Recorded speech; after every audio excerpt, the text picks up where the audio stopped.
সাল্লাল্লাহু আলাইহি ওয়াসাল্লামের মৃত্যু থেকেই কিয়ামতের আলামত শুরু হয়ে গেছে।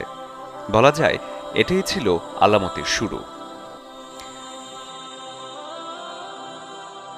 আরও একটা আলামতের কথা মহানবী বলেছেন, কিয়ামতের আগে তোমরা দেখবে খালি পায়ের বেদুইনরা একে অন্যের সাথে প্রতিযোগিতা করবে কে কত বড় ইমারত তৈরি করতে পারে।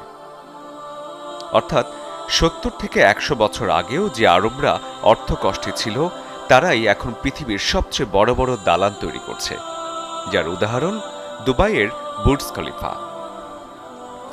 আরও একটা ভবিষ্যৎবাণী করেছেন নবী করিম সাল্লাল্লাহু আলাইহি ওয়াসাল্লাম যে কিয়ামতের আগে মসজিদ হবে রাজপ্রাসাদের মতো।